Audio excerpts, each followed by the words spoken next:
I don't talk like this. No, it's okay. Why are you giving it to me?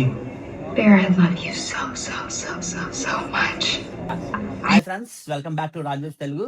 So కొత్తగా వచ్చినట్లయితే like, share, subscribe అన్ని చేసండి. So let's dive in to our video. చాలా రోజులైంది మనం video చేసి, almost 3 weeks కాదు 1 month అయిపోతుంది. పెద్ద రివ్యూకి వచ్చాం. దాని తర్వాత మళ్ళీ ఇదే వీడియోతోని ఒక కంబ్యాక్ లాగా ఉండాలని ఒక మంచి మూవీ అయితే మేము ముందుకు తీసుకొచ్చాను. ఆ మూవీ పేరే ద అబ్సెషన్.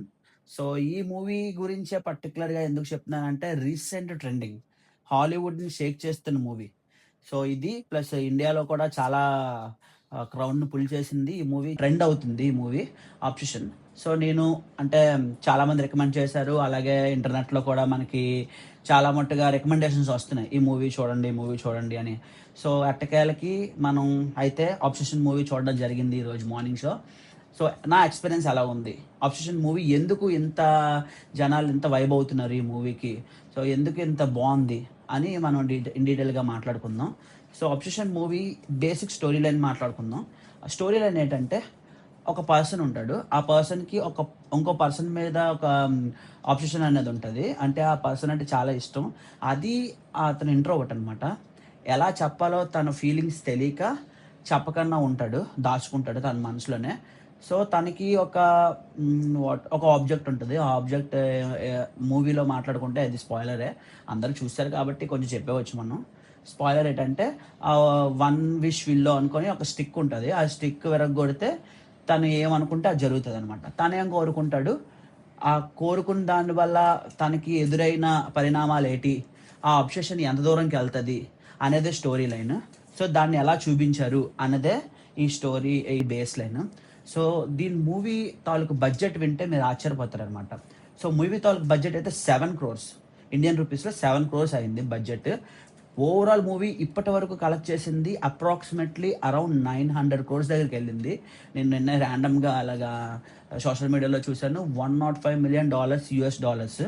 సో అదే ఇండియన్ రూపీస్లో కన్వర్ట్ చేసుకుంటే అప్రాక్సిమేట్లీ 900 crores. ఇది చాలా డబల్, ట్రిపుల్, 10 times ప్రాఫిట్ అనే చెప్పాలి మూవీకి. సో ఎందుకు ఎంత కనెక్ట్ అవుతున్నారంటే, మూవీ అంత బాగుంది, అంత ఎంగేజింగ్గా ఉంది. మూవీ యొక్క రన్ టైం అయితే మాత్రం 1 hour 45 minutes. అండ్ ఇంకోటి నాకు సర్ప్రైజింగ్గా ఏమనిపించిందంటే, ఈ మూవీ యొక్క డైరెక్టర్ షార్ట్ ఫిల్మ్ తీసేవాడు. షార్ట్ ఫిల్మ్ తీసి తన డెబ్యూ మూవీతోనే ఇంత బాగా తీశాడు అంటే, తన విజన్ ఏంటనేది తెలుస్తుంది మనకి. అతని పేరు వచ్చేసి director curry Barker. Okay, sorry ఒకవేళ స్పెల్ తప్పు అయితే కరెక్ట్ చేయండి.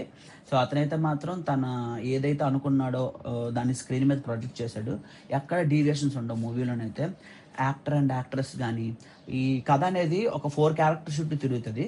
ఈ యాక్టర్ అంటే మెయిన్ లీడ్, హీరోయిన్, నెక్స్ట్ వాళ్ళిద్దరు ఫ్రెండ్స్, వీళ్ళ చుట్టూ తిరుగుతుంది. ఏంటి ఆ స్టోరీ అనేది మన మూవీలో చూడాల్సిందే. మూవీ మాత్రం ఖచ్చితంగా చూడండి. ఇప్పటి వరకు నాకు తెలిసి మ్యాక్సిమం అందరూ చూస్తుంటారు, ఎందుకంటే అంత ట్రెండింగ్గా ఉంది ఈ మూవీ. మనకి ఆల్మోస్ట్ రీల్స్ లేదా షార్ట్స్ వీడియోలో కూడా విపరీతంగా ట్రెండ్ అవుతుంది. So actors and actress performance గురించి మాట్లాడుకుంటే, మెయిన్ ఫీమేల్ లీడ్ గురించి మాట్లాడాలి. ఫీమేల్ లీడ్ పేరు వచ్చి ఇండి, క్యారెక్టర్ పేరు వచ్చి నిక్కీ. సో ఇండి అనే క్యారెక్టర్, ఇండి అనే ఎవరైతే యాక్టర్స్ ఉన్నారో ఆవిడైతే మాత్రం ఇంకా యాక్టింగ్ పరంగా ఇంకా ఏ పేర్లు పెట్టాలో తెలియట్లేదు, అంత పీక్ పర్ఫార్మెన్స్ చేసింది తనైతే మాత్రం. అన్నీ అంటే హారర్ ఎలిమెంట్స్ ఏవైతే కొన్ని ఉన్నాయో అవన్నీ నాకైతే విపరీతంగా గూస్ బంప్స్ వచ్చాయి. కొన్ని షార్ట్ల దగ్గర మనకి అంటే నేను చూసింది ఇంగ్లీష్లోని, సబ్టైటిల్స్ కూడా లేవు, ఏదో అలా చూసాము, కానీ అర్థమైంది మోస్ట్లీ, ఎందుకంటే మనకు ముందే కథ తెలుసు కాబట్టి. సో మన సీట్లో నుంచి నిలబెట్టేస్తుంది కొన్ని సీన్లు. అంటే తప్పని మనకి ఫేస్ ముందు వచ్చి అలాంటి చిన్న ఎలిమెంట్స్ ఉన్నాయి. ఇది ఓవరాల్గా హారర్ ఎలిమెంట్ మూవీ అని కాదు, అలాగని నార్మల్ థ్రిల్లర్ కాదు, కొంచెం హారర్ మిక్స్ థ్రిల్లర్ లాగా ఉంటుంది, కానీ ఎంగేజింగ్గా ఉంటుంది మూవీ అయితే మాత్రం. ఇప్పటివరకు ఎవరైతే మిస్ అయ్యారో ఖచ్చితంగా థియేటర్స్లో వాచ్ చేయండి, ఆర్ ఎల్స్ మనకి జూలైలోని ఓటీటీలోకి వస్తుంది. So you could wait for that also. So and main lead character ఎవరైతే ఉన్నారో మైకేల్ జాన్సన్, బేర్ క్యారెక్టర్ అయితే మాత్రం ఇంకా పీక్ పర్ఫార్మెన్స్. హీరోయిన్ అయితే అల్టిమేట్ పర్ఫార్మెన్స్లో మాత్రం హీరోయిన్ ఎవరైతే చేశారో ఆవిడ పేరు ఇండి మాత్రం చితికి ఆరేసింది అనాలి. అండ్ మీరు థియేటర్లో ఎందుకు చూడమని రికమెండ్ చేస్తుందంటే ఆ బీజిఎం కూడా కొన్ని కొన్ని చోట్ల చాలా బాగుంది. అండ్ ఇంకోటి ఏంటంటే మూవీ మనకి మ్యాక్సిమం మనకి వైడ్గా ఉంటాయి స్క్రీన్స్ అన్నీ. దాంట్లో ఐమాక్స్ కంటే ఒక మీకు 1:4 ఏదో ఉంటుంది కదా, ఆ రేషియో దాంట్లో ఇంత వేశారు. మేము వెళ్ళింది ఐనాక్స్కి. దాంట్లో ఇంత ఏదో టీవీలో చూస్తున్నట్టే ఇలా కనిపించింది. కానీ మరి ఏం చేస్తాం, మూవీ థియేటర్లో చూడాలి కాబట్టి అడ్జస్ట్ అయ్యి చూసాము. సో మూవీ అయితే మాత్రం నాకు మంచి ఎక్స్పీరియన్స్ ఇచ్చింది. మూవీ ఎలా ఉంది అంటే ఇది బేసిక్గా మనం ఇలా ఉండబోతుంది అలా ఉండబోతుంది అని ప్రిడిక్ట్ చేయగల మూవీయే. కానీ ఎలా చూపించారు, మనం ఎలా ఎక్స్పీరియన్స్ అయ్యాము, సో ఎందుకు ఇంత క్రౌడ్ పుల్ అవుతుంది అవన్నీ తెలుసుకుంటే సో ఖచ్చితంగా మూవీని మీరు లైక్ చేస్తారు. సో నేనైతే మాత్రం స్ట్రాంగ్లీ రికమెండ్ చేస్తాను. అబ్సెషన్ మూవీ చాలా బాగుంది. ఖచ్చితంగా థియేటర్లో వాచ్ చేయండి.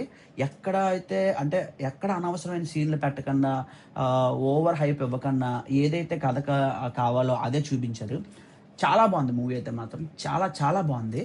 సో దాంట్లో డైలాగ్ ఉంటుంది, so so so so so అని, so so so so so super movie అయితే మాత్రం. So that's is for the review guys. ఈ మూవీ అయితే మాత్రం నేను స్ట్రాంగ్గా రికమెండ్ చేస్తాను. ఆల్రెడీ చూసిన వాళ్ళు ఉంటారు కదా, మీకు ఎలా కనిపించిందో కామెంట్లో రాయండి. ఖచ్చితంగా కామెంట్లో రాయండి, నేను కూడా తెలుసుకుంటాను ఎక్కడెక్కడ మిస్ అయిన పాయింట్స్ అనేవి. సో ఇప్పటి వరకు లేట్ అయ్యాం మన వీడియోస్ అన్ని, ఇంకా ఫర్దర్గా వీడియోస్ మేము ముందు ప్రజెంట్ చేయడానికే చూస్తాము. So that's it for the video guys. So మా వీడియో కానీ మీకు నచ్చినట్టయితే లైక్ చేయండి, కామెంట్ చేయండి, షేర్ చేయండి, అలాగే సబ్స్క్రైబ్ చేయండి. సో ఇలాంటి కంటెంట్ కోసం సబ్స్క్రైబ్ చేసుకుంటే మీకు నోటిఫికేషన్ ద్వారా వస్తుంది. That's it for the video. Bye guys, thank you. మళ్ళా అడుగుతున్నా, నేను సిగ్గు లేకుండా అడుగుతున్నాను, దయచేసి సబ్స్క్రైబ్ చేయండి, నా ఆవేదన అర్థం చేసుకోండి.